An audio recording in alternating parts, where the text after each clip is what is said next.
Fellow actor and actress, there are 5 things that you should be doing every day. You should be doing them every single day. That is the only way to become a great actor and get paid doing what you love to do.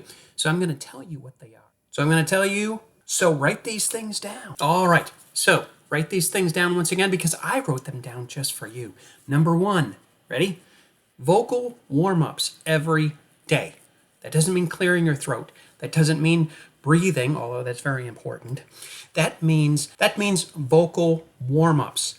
A, B, C, D, E, F, G, H, I, J, K, L, M, N, O, P. Mama, me, mo, mo.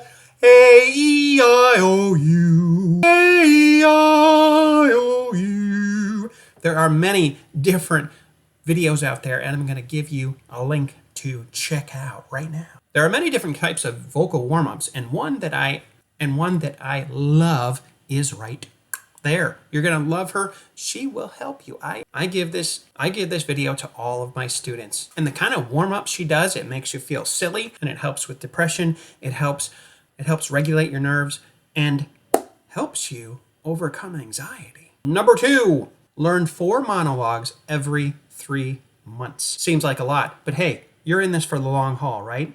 Plan A, no plan B? I thought so. 2 contemporary and 2 classical. Now you may ask, David, what do I look for in classical? What do I look for in contemporary?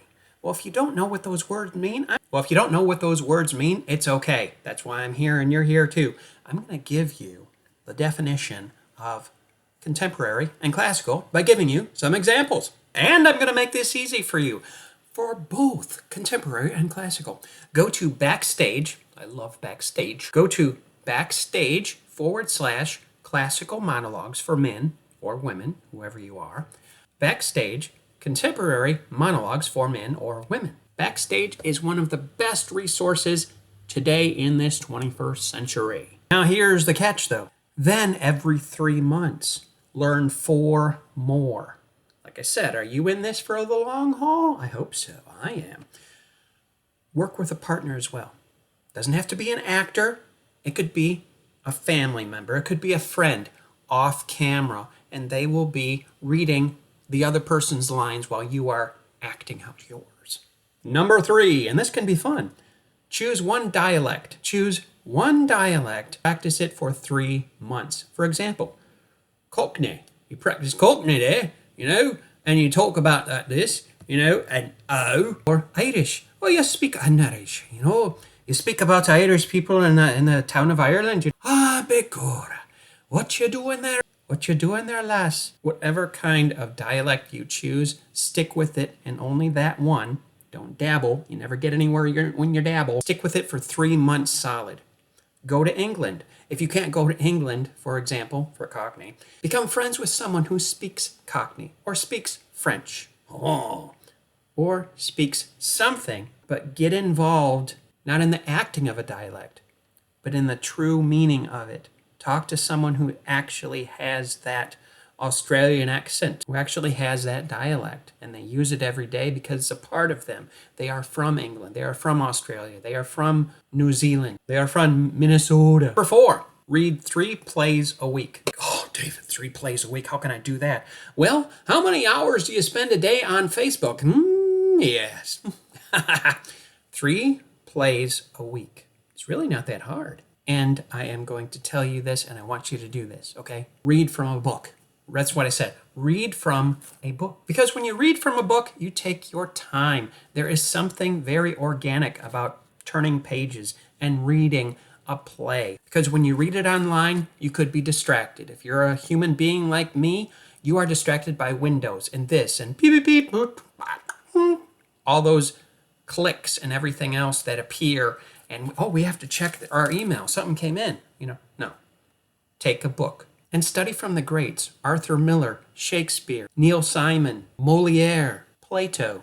Read 3 plays a week. You'll be amazed at how confident you will feel. Now you may ask, well, David, what about film? Read the plays. And the reason why I say read the plays is because film has a different format altogether. If you really want to embrace character and learn how to embrace a character on film, read from stage plays. And number 5, If you're the kind of actor, and I used to be, now I understand better, that says, well, David, this is all great, but I just want to be spontaneous on stage, spontaneous in front of the camera. That's okay to a certain degree if you're taking improv, if you're taking an improv class, but even then there's some preparation. Being spontaneous is not acting, and I'll tell you why. Because, number one, there's a script. Number two, there's rhythm and tempo and physical movement and learning how to look spontaneous and learning how to stay in the moment when you're really not in the moment, but you're not anticipating the next moment. Because actors know what is going to happen next, and the character does not. That's the trick. That's the secret to becoming a great actor. And how do you do that? You read 3 plays a week. You choose one dialect and focus only on that for 3 months. You learn 4 monologues every 3 months, 2 contemporary and 2 classical. Vocal warm-ups, so important because you are not a floating head. You're attached to a body. And as I've said before, acting is all about emotion. You have E and then motion, energy in motion. Anytime, like I'm doing this right now, anytime that we have an emotion, we express it physically. And work with a partner as much as possible because you're not alone. If an actor feels that they're alone, I believe after a while they're alone. It's the worst feeling that you can ever have because acting is all about an ensemble. Acting is all about networking. Acting is all about coming together as a group. So I want you to remember these 5 things because these 5 things are things that actors like you and me should be doing, practicing every day. You don't have time? If you feel that you do not have time, you are taking that same 24 hours, that same 35 minutes, and using it for something else. Giving you some tough love here because I want you to become a great actor and get paid. And subscribe, like, and share. And if you need a coach, I may be the one for you. Check me out on 𝐷avidThompsonCoaching.𝐶O right there. And remember, practice makes permanent, not perfect. So anything that you practice, be sure that it's something that you really desire because it becomes permanent.